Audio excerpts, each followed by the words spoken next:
Welcome, and to your wife and to your mother again. I hope you're both proud. You should be. I want to thank the chair for agreeing to hold this to consider the nomination of someone who, if confirmed, will hold an arguably the third most powerful position in the Department of Education.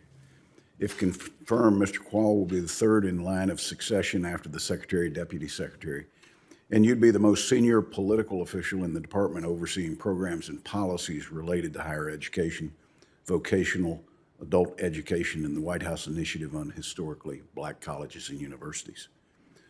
Most critically, you'd be trusted to manage the approximate $1.6 trillion student loan debt portfolio managed by the Office of Federal Student Aid.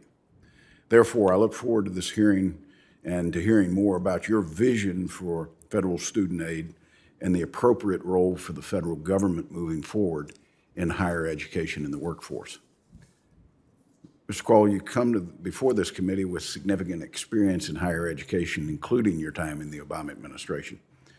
However, your work within the President Obama's White House and in the Department of Education raises some concerns for me because it shows that you believe solutions should come from unelected administrative appointees rather than the hard work of members of Congress elected by the people negotiating lasting solutions.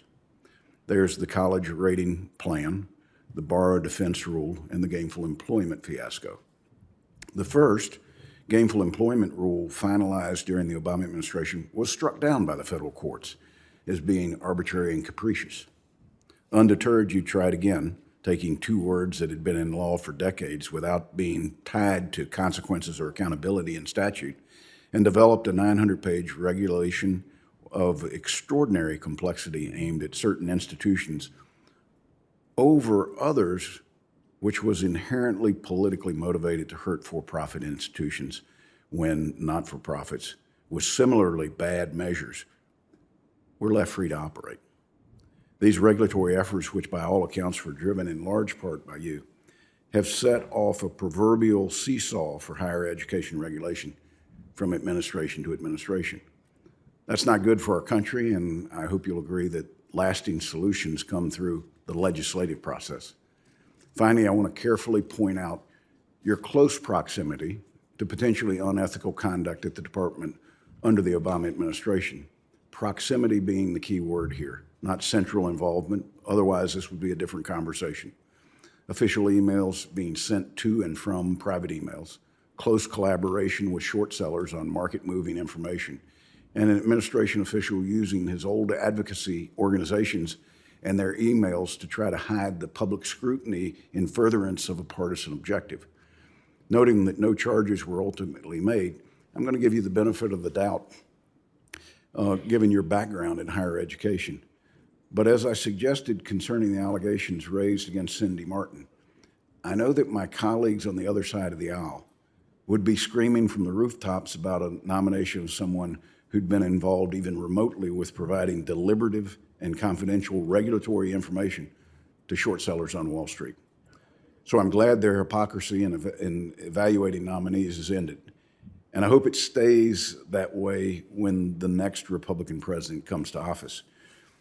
You have deep expertise in higher education, and with a secretary and deputy secretary with little to no higher education policy experience, you're going to play a key role in all these areas. My staff has assured me that while you're a committed partisan, you're also enjoyable to work with and willing to listen and work on compromises. I do want to work with you on these issues, if confirmed. That said, I want to be clear about some worries that I have about proposals by some of my colleagues on the other side of the aisle, as well as suggestions within the Biden administration to cancel extraordinary amounts of outstanding federal loan debt. I firmly believe this is the wrong solution to what I think most of us agree are challenges faced by many current and future student loan borrowers. The Higher Education Act, or HEA, was enacted in 1965.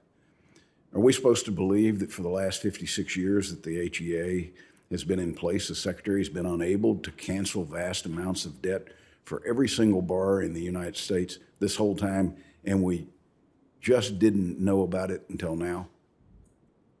Not the case. Mr. Kvaal, I must be honest with you and with everyone else on this committee. This does not pass the laugh test. Importantly, I believe the negative implications of unilaterally canceling outstanding federal student loan debt would be more than enough to deem this policy bad. For starters, this has a one-time cost of as much as $1 trillion, shifting the burden to unsuspecting taxpayers. Many of those taxpayers paid their student loan debt. It's also a regressive policy, meaning it would benefit the rich, mostly people who are already earning more because of their college education. It would be a huge gift, particularly for Americans with student loan debt from graduate school who disproportionately earn higher incomes. It's also very poorly targeted use of federal resources that does nothing to benefit the more than 200 million Americans that do not have student loan debt and never attended college. Finally, the promise of canceling mass amounts of student loan creates a significant moral hazard. When borrowers take out student loans from the federal government, there's an expectation that that loan will be repaid. When the government relieves or forgives that expectation for borrowers, this creates a new expectation that future borrowers will receive the same treatment.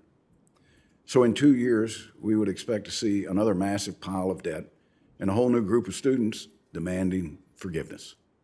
Therefore, students and institutions will change their behavior and make riskier choices because they expect that they will never have to repay these loans. So we know what will happen if we cancel tens of thousands of dollars worth of student loans for individual borrowers. What will stop schools from raising tuition and digging an even deeper hole? Finally, excuse me, most important part, James. Without institutional accountability, will you be asking the American taxpayer to foot another loan forgiveness scheme in every 5, 10, 15, 20 years? Where does it end? In addition to asking colleges and universities to play their part to stem this debt spiral, I have a better idea for loan repayment. A few weeks ago, my colleague and I, Angus King, reintroduced the Repay Act. I know you're familiar with it. Instead of making students choose between non-unique loan repayment plans, our plan would allow borrowers to choose between two simple plans. The first is what most borrowers already pay now, a fixed 10-year repayment option. The second is a simplified income-driven repayment plan. It simultaneously accounts for how much a student borrowed and how much they currently earn. Very low-income borrowers or borrowers who make below 150% of federal poverty line would have a $0 payment. Borrowers with a more modest income would still have a low monthly payment equal to 10% of their earnings above the 150% of poverty line. Higher income borrowers would pay 10% on the first $25,000 of their discretionary income and 15% on the income above that. Finally, our plan would provide loan forgiveness after 20 years of payments for undergraduate students and 25 years for graduate students. I believe the Repay Act is a common sense solution to our very overcomplicated student loan repayment system. It's fair to students. More importantly, it's fair to taxpayers. Mr. Kvaal, if confirmed, I look forward to working with you on this pragmatic bipartisan solution and others, and I hope you'll do the same. Thank you for the time we spent together this morning. I believe that we can work with suggestions of the past that can legislatively make it through the difficulties of the United States Senate today that are not impossible if, in fact, we form a partnership to do it. I thank the chair.